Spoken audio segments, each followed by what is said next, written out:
तो लालू प्रसाद और उनके परिवार के खिलाफ हो रही कार्रवाई को लेकर सीएम नीतीश कुमार सेंट्रल जांच एजेंसियों पर कई बार सवाल उठा चुके हैं। इसके बाद भी पीएम मोदी को जो पत्र लिखा गया विपक्ष की तरफ से, उस पत्र में नीतीश कुमार ने हस्ताक्षर नहीं किए। उन्होंने इस पर साइन क्यों नहीं किया, इसे लेकर अब सियासी अटकलें जरूर तेज हो गई हैं। दरअसल विपक्ष के नेताओं ने लगातार गैर बीजेपी सियासी दलों पर केंद्रीय जांच एजेंसियों के एक्शन को कटघरे में खड़ा किया है। विपक्ष के नेताओं ने प्रधानमंत्री नरेंद्र मोदी को पत्र लिखकर सीबीआई और ईडी के दुरुपयोग का आरोप लगाया है। विपक्ष ने कहा कि इन कार्रवाइयों से जांच एजेंसी की साख खराब हो रही है।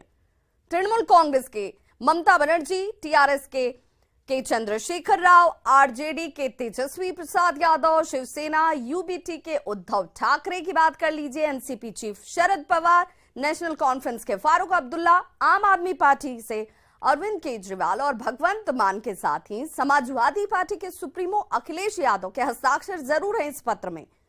सवाल है कि इस पत्र में तेजस्वी यादव के तो हस्ताक्षर हैं, लेकिन नीतीश कुमार ने इस पर हस्ताक्षर क्यों नहीं किया, जिसे लेकर अब सियासी अटकलें बहुत तेज हैं। तो सीबीआई और ईडी के गलत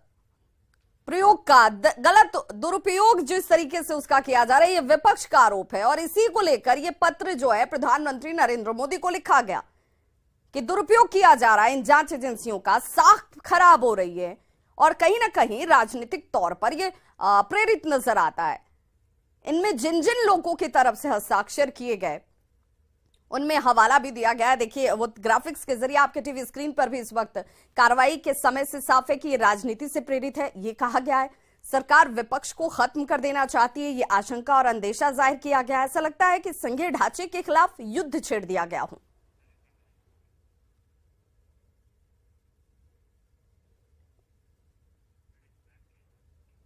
तो विपक्ष के नेताओं ने प्रधानमंत्री नरेंद्र मोदी को पत्र लिखकर सीबीआई और ईडी का गलत इस्तेमाल करने का आरोप लगाया। इसे लेकर नेता प्रतिपक्ष विजय कुमार सिन्हा ने तंज कसा। विजय सिन्हा ने कहा कि भ्रष्टाचार को लेकर कार्रवाई से विपक्ष घबरा गई है।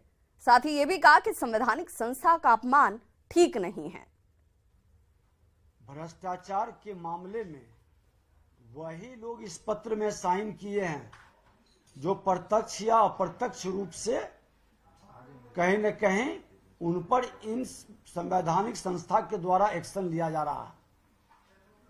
देश के अंदर देश के प्रधानमंत्री माननीय नरेंद्र मोदी जी ने लाल किला से जब ये घोषणा किए थे कि भ्रष्टाचार मुक्त राष्ट्र बनाएंगे, उसी समय से इन लोगों की घबराहट बढ़ गई है कि जो जिनको संवैधानिक संस्था पर विश्वास है और संवैधानिक संस्था के मान सम्मान को रखने के लिए संवैधानिक पद पर बैठे व्यक्ति की बड़ी जिम्मेवारी है और उस जिम्मेवारी का निर्वहन सभी को निभाना चाहिए, क्योंकि संवैधानिक पद पर बैठकर संवैधानिक संस्थाओं का अपमान करना ये बड़ा ही दुर्भाग्यपूर्ण स्थिति है। और जो संवैधानिक संस्था का अपमान करते हैं उनको संवैधानिक पद पर बैठने का कोई औचित्य नहीं है। तो विजय सिन्हा ये कह रहे हैं कि ये लोग भ्रष्टाचार के खिलाफ कार्रवाई से घबराए हुए हैं और इसीलिए घबराहट का नतीजा ऐसे बयानों का दिया जाना, लेकिन संस्था के ऊपर इस तरह के आरोप ठीक नहीं है। विपक्ष की चिट्ठी में सीएम नीतीश कुमार का नाम क्यों नहीं है? इसकी वजह है नीतीश का क्लीन इमेज का होना। वो अपनी इमेज के साथ कोई कॉम्प्रोमाइज नहीं करना चाहते हैं, क्लीन इमेज उनकी रखना चाहते हैं। बतौर राजनेता नीतीश कुमार राजनीति में हमेशा से सुचिता की बात करते रहे हैं। उनकी छवि हमेशा साफ सुथरी रही है। वो बड़े दमदार तरीके से क्राइम, करप्शन और कम्युनलिज्म पर जीरो टॉलरेंस का दावा करते हैं। और ऐसे में विपक्ष के पत्र पर सिग्नेचर करके सीएम नीतीश कुमार अपने इसी क्लीन इमेज को दांव पर नहीं लगाना चाहते और यही वजह है कि इस पत्र में उनके हस्ताक्षर नहीं है, जिस पर सियासत गर्म है।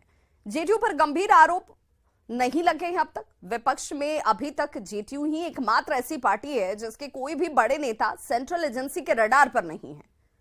नीतीश कुमार की ईमानदारी की तारीफ बीजेपी के दिग्गज भी कर चुके हैं।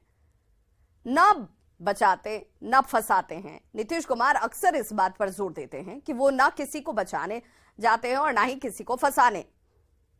ऐसे में भ्रष्टाचार के दायरे में आए नेताओं के बचाव में चिट्ठी पर हस्ताक्षर कर देना, नीतीश अपनी इमेज को दांव पर नहीं लगाना चाहते हैं।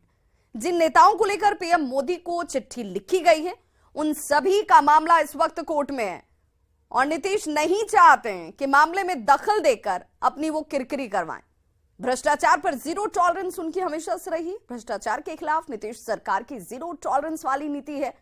बिहार में भ्रष्ट अधिकारियों और नेताओं के खिलाफ नीतीश सरकार लगातार अभियान चला रही है, जिसमें ईओयू का जिक्र कर लीजिए, लगातार ये कार्रवाई कर रही है। ऐसे में नीतीश कुमार केंद्रीय एजेंसियों की कार्रवाई पर सवाल आखिर उठाएं या खड़े करें तो कैसे कर सकते हैं। तो इस बुलेटिन में बस इतना ही, लेकिन न्यूज़ 18 बिहार झारखंड पर खबरों का सिलसिला लगातार जारी है।